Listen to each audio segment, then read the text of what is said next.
بسم اللہ الرحمن الرحیم۔ السلام علیکم خواتین و حضرات، میں ہوں آپ کا جنید سلیم اور آپ دیکھ رہے ہیں انصاف ڈیجیٹل۔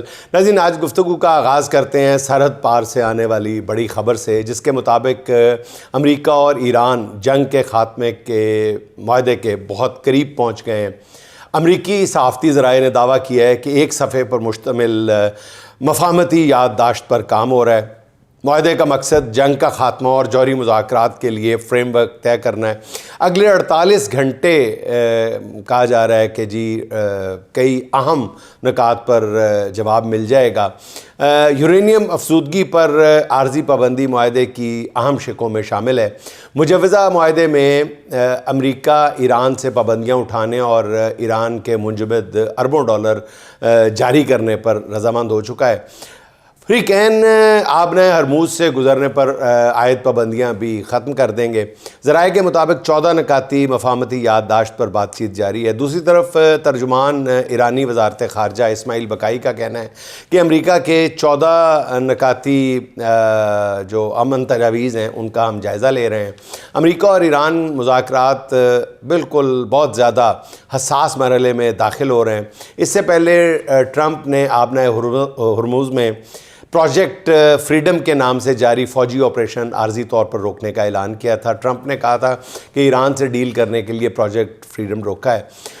ناظرین، آپ کو یاد ہوگا کہ یہ خاکسار ان لوگوں میں شامل رہا ہے جو جنگ بندی کے بعد سے مسلسل یہ کہہ رہے ہیں کہ امریکہ اب ایران پر مزید حملہ کرنے کی حماقت نہیں کرے گا۔ وہ اس جنگ میں اس طرح بری طرح پھنس چکا ہے کہ وہ اب صرف ایک فیس سیونگ چاہتا ہے تاکہ اپنی شرمندگی میں کسی حد تک کمی کر سکے۔ جیسے گاؤں کا چودھری جو ہے، اس کو کوئی بچہ اگر یا کمی جس کو کہتے ہیں وہ گالی دے دے تو وہ اس گالی کو دبانے کی کوشش کرتا ہے، زیادہ اونچا بول کے یا موقع سے کھسک کے۔ تو یہی حال ٹرمپ صاحب کا ہے کہ جواب میں اس نے گالیاں بھی بہت دی ہیں۔ چھوٹا ملک تھا، جو لوگ اس کو کمزور سمجھتے تھے، لیکن وہ ایسا پڑا کہ چھٹی کا دودھ یاد دلا دیا امریکہ کو۔ اچھا ناظرین، ہم نے یہ بھی عرض کیا تھا کہ اب پرابلم یہ سب سے بڑی کیا آ رہی ہے کہ ٹرمپ نے 14 مئی کو چین کا دورہ کرنا ہے۔ وہ ایران کے ساتھ جنگ کی حالت میں چین کا دورہ نہیں کرنا چاہیں گے۔ حالات بالکل اس طرف جا رہے ہیں۔ اگر اسرائیل نے مزید کوئی فالس فلیگ آپریشن نہ کیا تو میرا خیال ہے کہ اگلے 24 یا 48 گھنٹوں میں امریکہ اور ایران میں معاہدہ طے پا جائے گا۔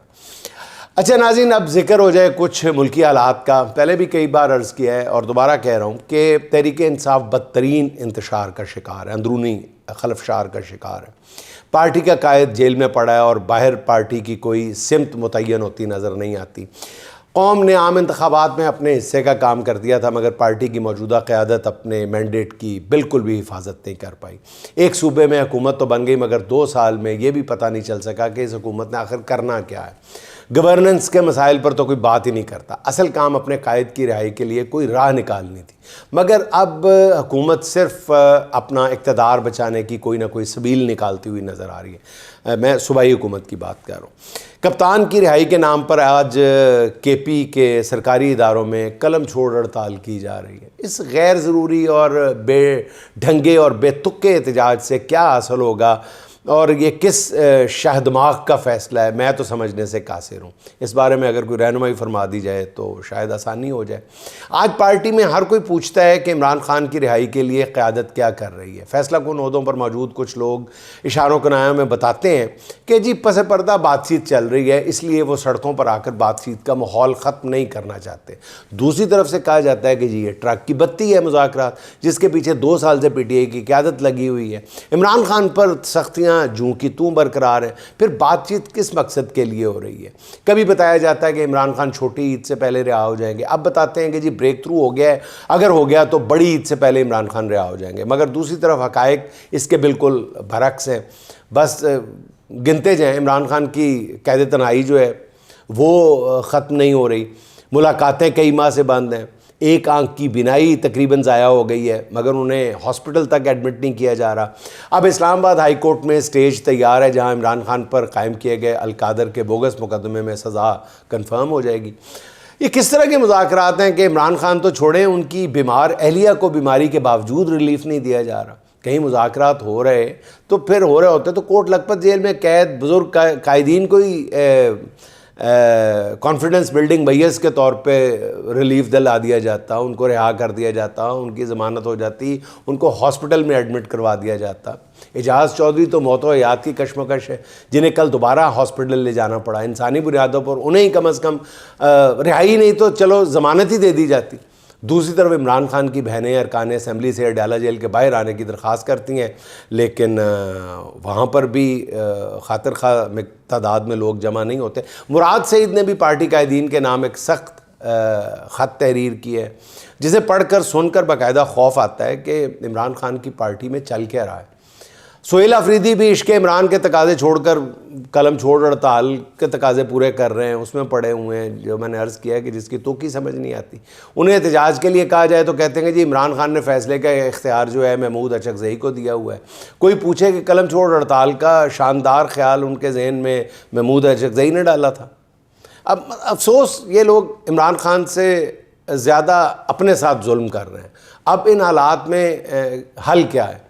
مایوسی تو کوئی آپشن نہیں ہے۔ میرے خیال میں جس طرح عمران خان نے موجودہ ارکان اسمبلی کو گھر بیٹھے الیکشن جتوا دیا، اب جیل سے نکلنے کے لیے بھی انہیں خود ہی کوئی راہ نکالنا ہوگی۔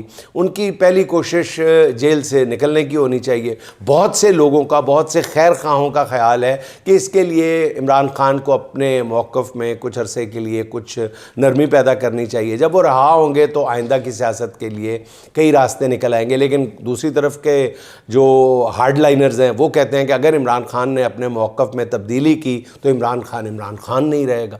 بہرحال دونوں طرف دلائل کے انبار موجود ہے، لیکن بات تو کی جائے نا، جو بھی کوشش کی جائے، جو بھی مذاکرات کیے جائے یا تحریک چلائی جائے، وہ ٹھوس انداز میں تو کی جائے نا۔ اچھا ناظرین، اب آتے ہیں پنجاب کی طرف۔ میڈم وزیر اعلیٰ نے ایک اچھا کام یہ کیا کہ گزشتہ رات اپنی حکومت کے فلیگ شپ یعنی سب سے بڑے منصوبے ستھرا پنجاب کی ناکامی کا دبے لفظوں میں اعتراف کر لیا۔ وزیر اعلیٰ مریم نواز نے کہا کہ جی میں جاپان اور سنگاپور گئی تو مجھے اپنے سسٹم پر شرم آئی۔ انہوں نے تنخواہیں نہ ملنے پر احتجاج کرنے والے ستھرا پنجاب کے ملازمین کے بارے میں کہا کہ ورکرز کو تنخواہ نہیں ملی تو باہر آ کر احتجاج کرنا ان کا حق ہے۔ کاش یہ وہ کسی پارٹی کو بھی حق دے دیتی، یہی والا۔ لیکن انہوں نے ساتھ ہی کہا کہ ہوا میں کوڑا اچھالنا اور بدتمیزی کرنے کی اجازت نہیں دی جائے گی۔ یہ عجیب بات کی ہے میڈم وزیر اعلیٰ نے کہ جن ورکرز کو 3 مہینے سے تنخواہ نہیں ملی وہ اور کیا کریں۔ آپ کا تو نعرہ ہی میڈم گڈ گورننس کا تھا۔ یہ کیسی گڈ گورننس ہے کہ صفائی کرنے والے ورکرز جو ہیں وہ کئی ماہ سے تنخواہوں سے محروم ہیں، صوبے کی چیف ایگزیکٹو کو اس کا علم تک نہیں ہے۔ یوں لگتا ہے میڈم وزیر اعلیٰ کسی بڑی مشکل میں ہے۔ اپنے گزشتہ ویلاگ میں نے عرض کیا تھا کہ ستھرا پنجاب کے بعد صحت کے شعبے کو بھی چیک کریں۔ بدقسمتی سے آپ کے عہد میں صحت کا شعبہ جو ہے مکمل طور پہ کولیپس کر گیا ہے، کوئی مانے یا نہ مانے۔ کہیں ایک سرنج کے بار استعمال سے ایڈز پھیل رہی ہے، کہیں لوگ سرکاری اسپتالوں میں ادویات سے محروم ہیں۔ تازہ خبر پنڈی کی ہے جہاں Benazir Bhutto hospital, Holy Family hospital اور DHQ ہاسپٹل کے سیکورٹی گارڈز نے تنخواہوں کی عدم ادائیگی پر شدید احتجاج کرتے ہوئے مری روڈ بلاک کر دی ہے، جس سے ٹریفک شدید متاثر ہوئی ہے۔ احتجاج کے دوران ایک گارڈ کو دل کا دورہ پڑا جسے ہاسپٹل منتقل کرنا پڑا۔ احتجاج کرنے والے گارڈز کا موقف ہے کہ انہیں 4 ماہ سے تنخواہ نہیں ملی۔ ان کا کہنا یہ ہے کہ وہ جس سیکورٹی کمپنی کے ملازم ہیں وہ نون لیگ کے MPA ضیاء اللہ شاہ کی ملکیت ہے، اور سیکورٹی گارڈز کا یہ بھی کہنا ہے کہ کمپنی ایک سیکورٹی گارڈ کی تنخواہ 45,000 روپے وصول کرتی ہے، جبکہ انہیں اس میں سے 25,000 روپے دیتی ہے۔ یہ 25,000 بھی 4 ماہ سے ادا نہیں کیے گئے۔ اب میڈم وزیر اعلیٰ بتائیں کہ سیکورٹی گارڈ کے اس احتجاج میں کیا بدتمیزی ہے؟ دوسرا، سیکورٹی گارڈز کی تنخواہیں نہ دینے والے نون لیگی MPA کی سیکورٹی کمپنی کے ساتھ کیا سلوک ہونا چاہیے؟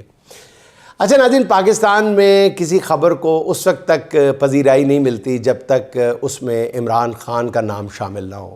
کانسٹیٹیوشن 1 ایونیو کا معاملہ ہی دیکھ لیں۔ کچھ لوگوں نے چیخ کر اپنے گلے خراب کر لیے کہ جی کانسٹیٹیوشن 1 ایونیو میں عمران خان کا بھی فلیٹ تھا۔ ساتھ ہی یہ شور بھی مچا دیا کہ عمران خان کے پاس یہ فلیٹ خریدنے کے پیسے کہاں سے آئے، منی ٹریل۔ یعنی عمران خان جنہوں نے زندگی بھر کرکٹ کمنٹری اور اشتہارات سے بے شمار پیسے کمائے، ان سے پوچھا جا رہا ہے کہ تم نے یہ فلیٹ کیسے خریدا، تمہارے پاس رقم کہاں سے آئی۔ دوسری طرف ایک اخبار نویس ہیں جنہوں نے فلیٹ کے لیے 2015 میں ڈاؤن پیمنٹ کی، پھر 2022 میں باقی رقم ادا کی اور فلیٹ کے مالک بن گئے. کوئی ان سے یہ نہیں پوچھتا کہ اگر آپ نے قسطوں میں فلیٹ خریدا تو 2015 کے بعد 7 سال تک آپ نے قسط کیوں نہیں ادا کی. مگر یار لوگوں کو عمران خان کی فکر کھائے جا رہی ہے. عمران خان اس سے پہلے اپنی بنی گالہ کی رہائش گاہ کے بارے میں ایک مصدقہ رسید عدالت میں جمع کرا چکے ہیں.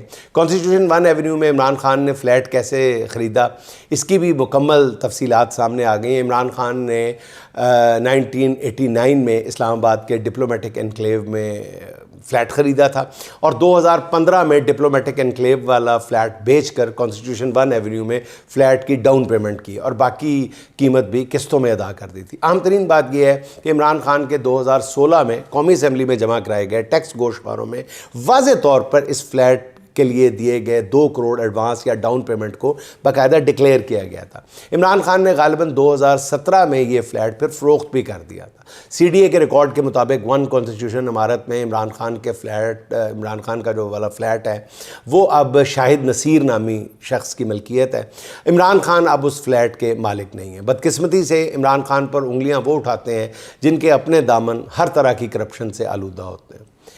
اچھا ناظرین، پوری قوم مہنگائی کی چکی میں پس رہی ہے اور اس سے بھی زیادہ تکلیف دہ بات یہ ہے کہ یہ مشکل دور ہونے کا امکان بھی نظر نہیں آ رہا. عوام اپنے حکمرانوں کے بارے میں کیا رائے رکھتے ہیں؟ سوشل میڈیا پہ ایک ویڈیو وائرل ہے جس میں پیٹرول پمپ پر فیول کے لیے لائن میں لگا ایک شخص صبر کا دامن کھو بیٹھا اور پھر وہ ایک اعلیٰ شخصیت کا نام لے کر اس نے جو کچھ کہا وہ بیان سے باہر ہے. عوامی نفرت کا لاوا پک چکا ہے. کسی وقت بھی کچھ بھی بڑا ہو سکتا ہے. دوسری طرف معاشی ناکامیاں اتنی زیادہ ہیں کہ کوئی امید بھی نظر نہیں آ رہی. رواں مالی سال کے پہلے 10 ماہ جولائی تا اپریل پاکستان کا تجارتی خسارہ 20% اضافے کے ساتھ بڑھ کر قریباً 32 ارب ڈالر پر پہنچ گیا ہے، جو گزشتہ برس اسی دوران 24.5 کروڑ ڈالر تھا 24.5 ارب ڈالر تھا. رواں برس پاکستان کی برآمدات میں 6% سے زیادہ کمی واقع ہوئی ہے اور درآمدات میں 7% اضافہ ہوا ہے. صرف اپریل کے مہینے میں پاکستان کا تجارتی خسارہ جو ہے وہ 4 ارب ڈالر سے بڑھ گیا. اس وقت تجارتی خسارہ پورا کرنے کے ساتھ ساتھ بیرونی قرض واپس کرنے اور لاڈلے آئی پی پیز کی ادائیگیوں کے لیے بھی ڈالرز درکار ہیں. اس لیے مزید بیرونی قرض لیا جائے گا اور عوام کو اس کے نتائج بھگتنا پڑیں گے. حکومت کے ہاتھ میں پیٹرول کی صورت میں عوام کی دکھتی رگ آ گئی ہوئی ہے جس پر حکومت بوجھ آئے روز بڑھاتی چلی جا رہی ہے اور اب یہ بوجھ ناقابل برداشت ہو چکا ہے. خدشہ ہے کہ کوئی ایک واقعہ ہوگا اور پھر اس کے بعد کسی کے ہاتھ کچھ نہیں رہے گا. ناظرین، آخر میں راحت اندوری کے 2-4 اشعار. انصاف ظالموں کی حمایت میں جائے گا، انصاف ظالموں کی حمایت میں جائے گا. یہ حال ہے تو کون عدالت میں جائے گا. دستار نوچ نوچ کے احباب لے اڑے، دستار نوچ نوچ کے احباب لے اڑے. سر بچ گیا ہے یہ بھی شرافت میں جائے گا، سر بچ گیا ہے یہ بھی شرافت میں جائے گا. دوزخ کے انتظام میں الجھا ہے رات دن، دعویٰ یہ کر رہا ہے کہ جنت میں جائے گا. خوش فہمیوں کی بھیڑ میں تو بھول کیوں گیا، پہلے مرے گا بعد میں جنت میں جائے گا، پہلے مرے گا بعد میں جنت میں جائے گا.